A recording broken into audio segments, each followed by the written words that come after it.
So this is my presentation for the ICO Introductory course 2025. My name is Jorn Brink. I'm a PhD researcher at the Radboud Docentenacademie.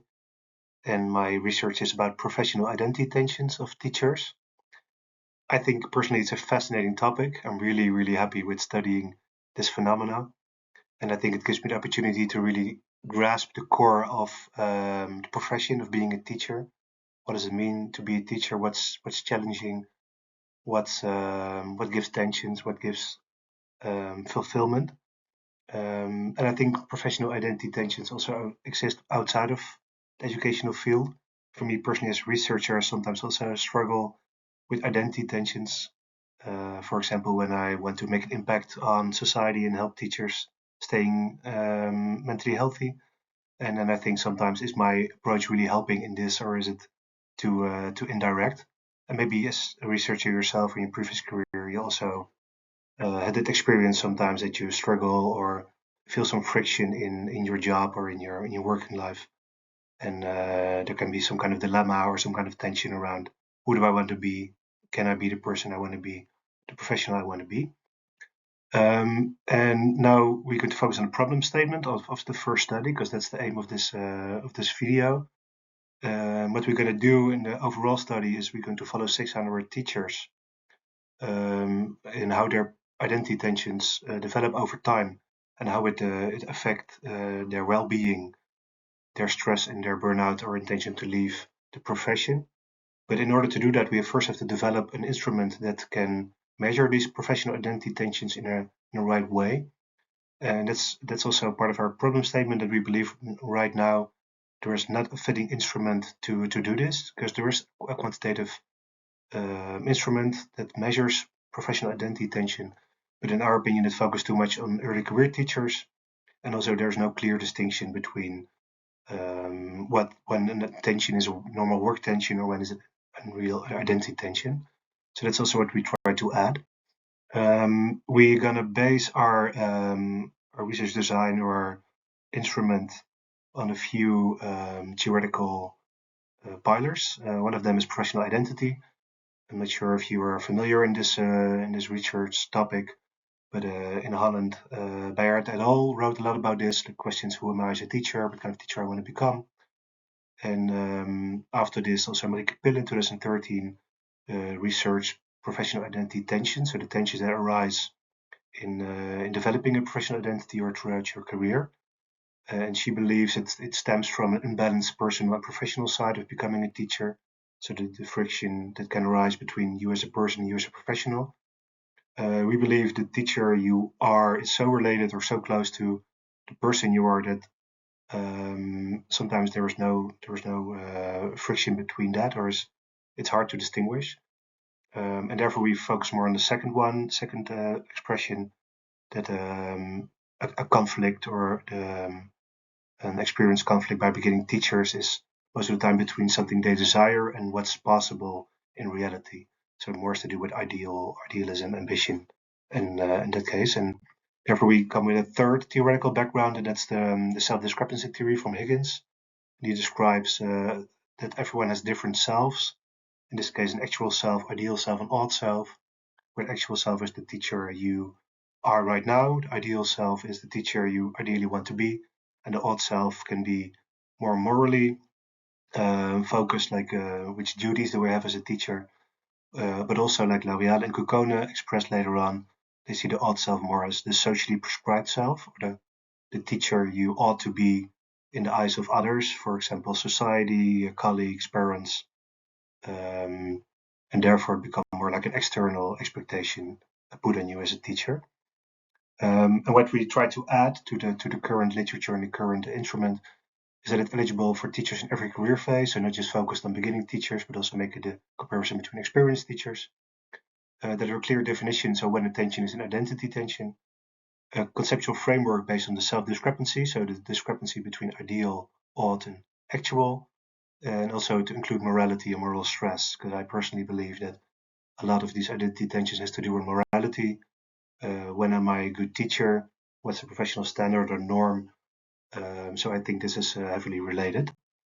So what we're going to do in our first study, as I said before, we're going to develop an instrument And some design questions around that are still how we can develop this in collaboration with teachers, how we can, which order do we invite them to think along or to give their input, and also which categorization of tensions do we choose, probably from the literature already existing, because we believe otherwise it's just a pile of identity tensions and it's much more interesting to categorize them around certain subtopics. We have also two criteria in developing this instrument. First one is that it both have to be able to measure in-person developments or differences over time, as we're going to follow the teachers for 2 years in longitudinal quantitative study, but also between person differences. So we want to compare, for example, beginning teachers with experienced teachers and teachers in primary school with in secondary school and vocational training. So that's the two criteria. Right now we have two options to categorize the tensions. One from Smetana and Kushki, which is more focused on characteristics or aspects of the teaching job. And the second one from Blau, Vazetan and Colin is more focused on relationships you have with students, with colleagues, with the school, with parents on a micro level, and society and government policy on a macro level.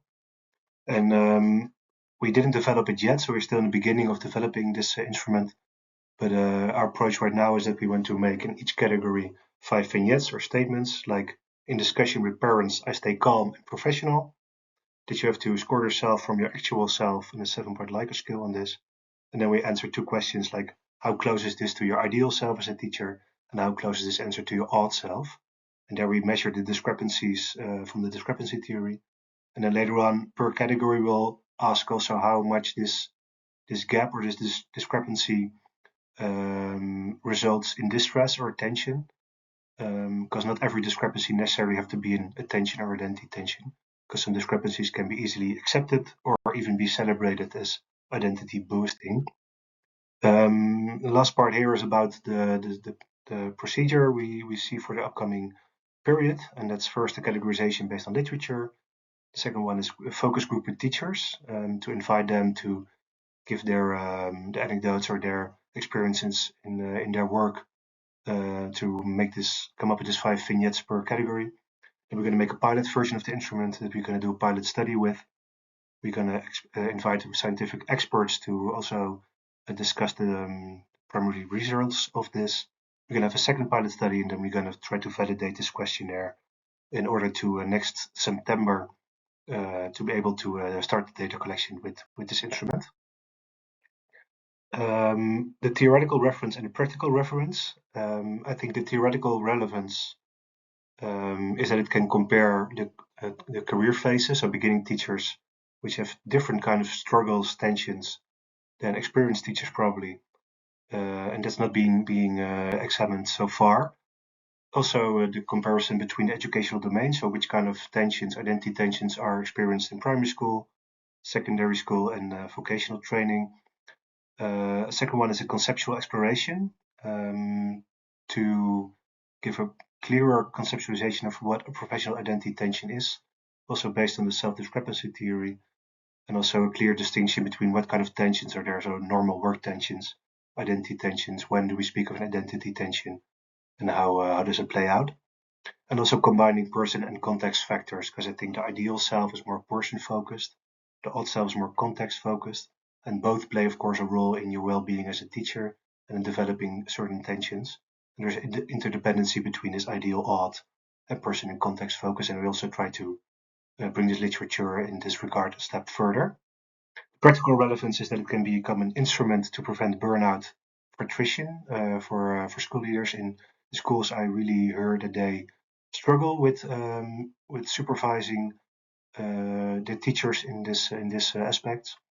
The second one can be serving as a reflection tool for student teachers or teachers for themselves, like where do I still have to develop myself or where am I struggling with? And it can help play out as monitoring a tool for organization and staff, also as a school. For example, new school policy, what does it do with the identity tension of my teachers? Do they feel like they can still be the teacher they want to be in my school? There are 3 questions I still struggle with, or I still think about with my supervisors and myself. So maybe you can help me with this. So what's the link with moral stress? Are all identity tensions necessarily moral? The U-shape of tensions, we assume that too much tensions are problematic, but is it also with too little tensions? And the third one, discrepancy, is it always necessarily leading to a tension, or can it sometimes also boost your identity? So how this step from discrepancy to tension is also something we didn't fill out quite clear. So this is where we stand right now. Hopefully the introductory course will help me in developing this instrument and my way of thinking. So thanks for watching, and I look forward to meeting you all in real life in Utrecht in a few weeks. Goodbye.